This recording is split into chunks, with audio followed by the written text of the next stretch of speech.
کیا امریکی صدر ڈونالڈ ٹرمپ دنیا کو ایک اور دھوکہ دینے جا رہے ہیں؟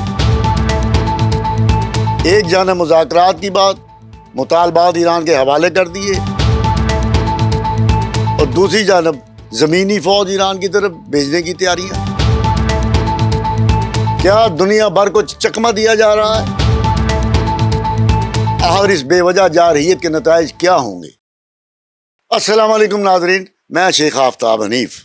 معاملہ کچھ یوں ہے کہ امریکی صدر ڈونالڈ ٹرمپ جو اپنی مکاریوں، جھوٹ، فریب اور پینترے بدلتے رہنے کی وجہ سے ساری دنیا میں ناقابل یقین اور ناقابل اعتبار پہلے امریکی صدر کی حیثیت سے جانے جاتے ہیں، ان کی ایک نئی چال یہ سامنے آئی ہے کہ ایک جانب تو وہ بے تابی کے ساتھ اسرائیلی صہیونی حکومت کی ایما پر، ایران پر مسلط کی گئی جنگ سے نکلنے کے لیے ہیلے تلاش کرتے نظر آتے ہیں، تو دوسری جانب وہ خود ہی 5 روزہ سیز فائر کا اعلان کر کے اب ایران پر زمینی قبضہ کر لینے کی منصوبہ بندی بھی کر رہے ہیں، جس کے لیے انہوں نے امریکی ایلیٹ 82 ایئر بون ڈویژن کے ہزاروں فوجیوں کو ایران پر قبضہ کرنے کے لیے مشرق وسطیٰ کی طرف روانہ کر دیا۔ اس پر امریکی ذرائع ابلاغ صدر ٹرمپ کے 5 روز کے حملہ مؤخر کرنے کے اعلان کو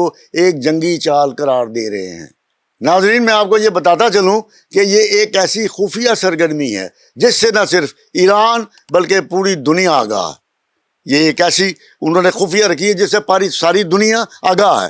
امریکی جرائد واشنگٹن پوسٹ اور نیو یارک ٹائم نے اس بارے میں اپنی مختلف رپورٹیں بھی جاری کی ہیں۔ اس حوالے سے روئٹر نے بتایا کہ ٹرمپ انتظامیہ مزید اضافی فوجوں کی تعیناتی پر بھی غور کر رہی ہے، جس سے ایرانی سرزمین کے اندر فوج اتارنے سمیت دیگر فوجی آپشنز کو وسعت ملے گی۔ اس ممکنہ اضافے سے تنازع کے داؤ پر لگے خطرات مزید بڑھ سکتے ہیں، جو پہلے ہی عالمی منڈیوں کو ہلا چکے ہیں۔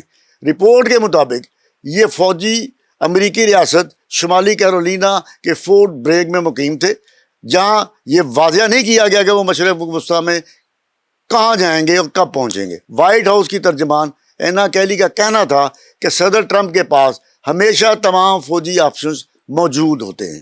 نیو یارک ٹائم کی رپورٹ کے مطابق امریکہ اس ایلیٹ 82 ایئر بون ڈویژن کو ایران کے اہم ترین تیل کے مرکز جزیرہ خارق پر قبضے کے لیے استعمال کرنے پر غور کر رہا ہے۔ اس سے قبل 20 مارچ کو ہزاروں میرینز اور US ملاحوں کو جنگی بحری جہاز کے ذریعے خطے میں ایس باکس بھیجنے کا فیصلہ کیا گیا تھا۔ تازہ کمک سے قبل مشرق وسطیٰ میں امریکی فوجیوں کی تعداد 50,000 بیان کی جاتی ہے۔ ناظرین، میں یہاں یہ بتاتا چلوں کہ امریکی فوج کا یہ جو 82 ایئر بون ڈویژن ہے، یہ ایک ایسی بریگیڈ پر مشتمل ہے جو دنیا میں کہیں بھی محض 18 گھنٹوں کے اندر پہنچنے کی صلاحیت رکھتا ہے۔ اس ڈرون کا سب سے بڑا فائدہ یہ ہے کہ یہ راتوں رات فضائی راستے سے مطلوبہ جگہ پر اتار دیے جاتے ہیں، تاہم ان کے پاس بھاری بختر بند گاڑیاں نہیں ہوتی، جس کی وجہ سے اس بریگیڈ کو جوابی ایرانی حملہ میں بہت زیادہ جانی نقصان کا خطرہ بھی لاحق رہے گا۔ دوسری جانب ایرانی فوج کو امریکی صدر کی اس 5 روزہ جنگ بندی کے خود ساختہ اعلان کی آڑ میں اس مکارانہ چال کا بخوبی علم ہے۔ اسی لیے پاسداران انقلاب نے بھی اور ایرانی افواج کے مرکزی کمانڈ سینٹر کے خاتم الانبیاء مرکز کے ترجمان ابراہیم ذوالفقاری نے بھی 2 ٹوک الفاظ میں یہ کہہ دیا ہے کہ ہم تمہارا انتظار کر رہے ہیں۔ ایرانی فوج نے تو یہ تک کہا ہے کہ جتنے بھی فوجی بھیجو گے ان کے امریکہ میں اتنے ہی تابوت بھی بنوا کے رکھنا۔ اس پر امریکی جنگی اور انٹیلیجنس ماہرین ایران کے خلاف ایسے کسی آپریشن کو خودکشی قرار دے رہے ہیں۔ ان کا کہنا ہے کہ ایران میں زمینی افواج اتارنے سے امریکی فوج کو جانی نقصان کا شدید خدشہ ماضی کی تمام جنگوں سے زیادہ ہے۔ ان کا کہنا ہے کہ پہلا سوال خارق جزیرے تک رسائی ہے۔ خلیج عمان کے سمندری راستے میرینز کا داخلہ اس لیے بھی ممکن نہیں کہ ایران پہلے سے ہی حملے کے لیے تیار ہے، اور ہرمز کے 33 کلومیٹر چھوٹے راستے کو ایرانی حملوں کا سامنا کے لیے بغیر پار کرنا ممکن نہیں۔ ہرمز کو کھلوانے کے لیے کہا جانے والا آپریشن اس سمندری راستے کی غیر معینہ مدت تک مکمل بندش کا سبب بن جائے گا، جس سے جاپان کوریا سمیت امریکہ کے دیگر اتحادیوں کو ناقابل تصور مشکلات کا سامنا کرنا پڑے گا، اور صرف پورے ایشیا کو تیل کی سپلائی متاثر نہیں ہوگی بلکہ اس کے عالمی معیشت پہ بھی تباہ کن اثرات مرتب ہوں گے۔ امریکی ماہرین کا کہنا ہے کہ اگر امریکی فوج کو خارقہ پہنچانے کے لیے طویل سمندری راستہ اختیار کرنا ممکن نہیں تو چھوٹا راستہ کویت یا سعودی عرب کے ساحلوں سے تیز رفتار کشتیوں یا ہیلی کاپٹروں سے بھی ممکن ہے۔ کیا کویتی اور سعودی حکومتیں اس کے لیے تیار ہوں گی؟ کیونکہ انہیں ایران کے شدید ترین حملوں کا سامنا کرنا پڑے گا۔ اس کے علاوہ چین آبنائے ہرمز سے سپلائی ہونے والے تیل پر انحصار کرتا ہے۔ اس کے لیے روس کے جنگ میں شامل ہونے کے خطرات بھی بڑھ جائیں گے اور چین کے بھی، جو تیسری عالمی جنگ کا پیش خیمہ ثابت ہو سکتے ہیں۔ ناظرین اکرام، ایک جانب امریکہ اور ایران کے درمیان مستقل جنگ بندی کے لیے مذاکرات کی بات چل رہی ہے۔ اس کے بیچ پاکستان میڈیٹر کا کردار بھی ادا کر رہا ہے۔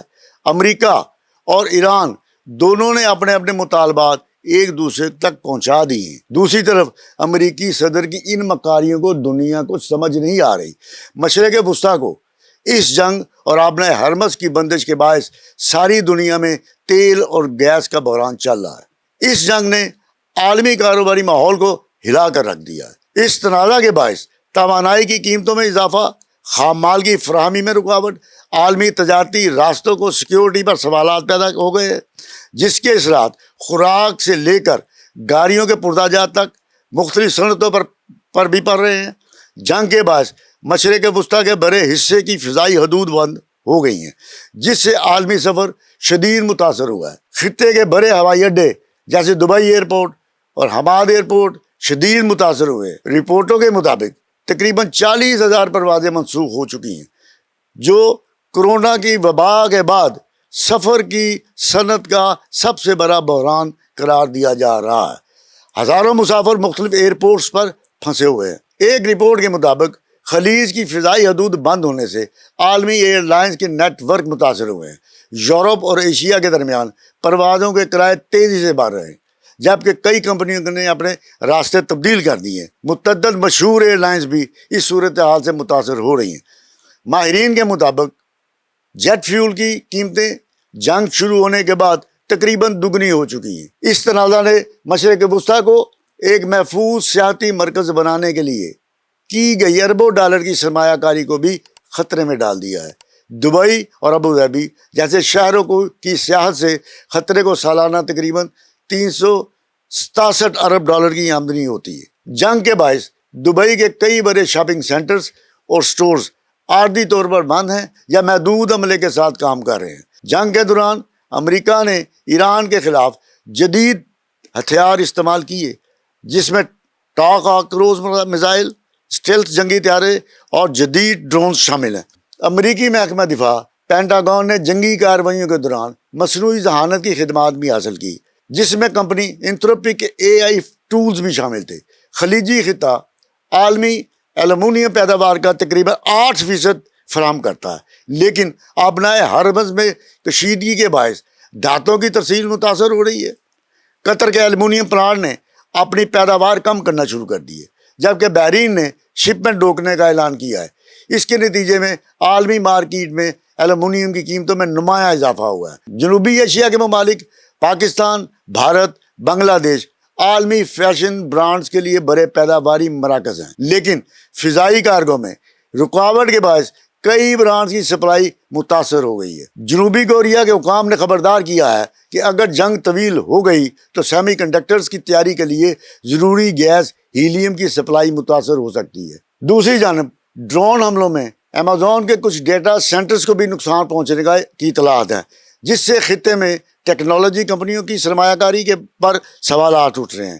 ماہرین کے مطابق اگر جنگ مزید طویل پکڑتی ہے تو اس کے اثرات صرف مشرق وسطیٰ تک محدود نہیں رہیں گے، بلکہ تیل کی قیمتیں، عالمی تجارت، فضائی سفر، ٹیکنالوجی، فیشن کی صنعت سمیت کئی شعبے شدید طور پر متاثر ہو سکتے ہیں۔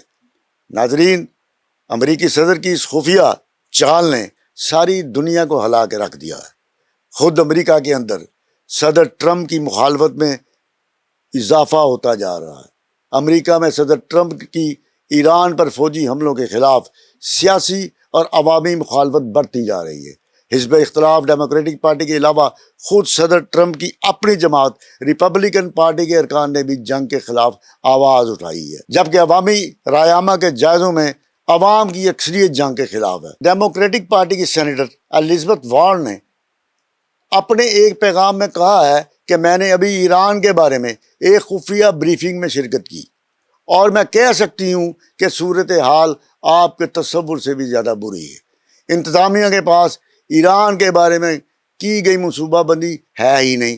یہ جنگ جھوٹ پر مبنی ہے اور ایران سے امریکہ کو کوئی خطرہ نہیں تھا۔ سابقہ صدارتی امیدوار کاملا ہیرس نے کہا ہے کہ ٹرمپ کی مرضی کی یہ جنگ امریکی جانوں کو خطرے میں لے گئی ہے اور اس سلسلے میں کانگریس کو مزید مداخلت روکنی چاہیے۔ سابق ریپبلکن رکن کانگریس مارجری ٹیلر گرین، جو ڈونلڈ ٹرمپ کی پرجوش حامی رہی ہیں، انہوں نے بھی صدر پر سوال اٹھایا ہے۔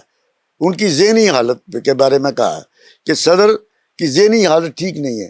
انہوں نے کہا کہ میں یہ پوچھنا چاہتی ہوں کہ ان کی ذہنی حالت کیا ہے۔ صدر ٹرمپ کے ایک اور حامی ٹکر چارلسن نے اس جنگ کو گھناؤنی اور شیطانی جنگ قرار دیا ہے۔ ان کا کہنا ہے کہ صدر امریکہ کی طرف سے یہ جنگ امریکی پالیسی کی خلاف ورزی ہے۔ انہوں نے کہا کہ یہ اسرائیل کی جنگ ہے اور امریکہ اسے صرف اسرائیل کی وجہ سے لڑ رہا ہے۔ امریکی رائے عامہ کے ایک نئے جائزے کے مطابق 80% سے زائد امریکیوں نے اس جنگ کی مخالفت کی ہے۔ امریکی عوام کا یہ کہنا ہے کہ ٹرمپ انتظامیہ نے ایران میں امریکی مقاصد کے حوالے سے کوئی واضح وضاحت پیش نہیں کی۔ اس کے علاوہ کئی امریکی شہروں میں جنگ کے خلاف مظاہرے اور احتجاج بھی ہوئے ہیں۔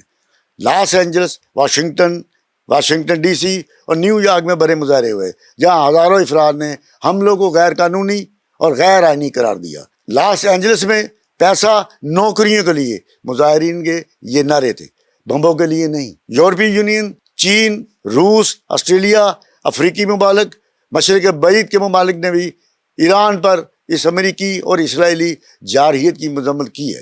نیٹو ممالک صدر ٹرمپ کی دھمکیوں کے باوجود اس جنگ میں شریک نہیں ہوئے۔ تو اس کے باوجود اگر امریکی صدر اسرائیلی پراکسی بن کے اس کے اشاروں پر ناچتے رہے تو دنیا کے تمام ممالک کا لامحالہ امریکہ کے ساتھ اپنے تعلقات پر نظر ثانی کرنا ناگزیر ہو جائے گا۔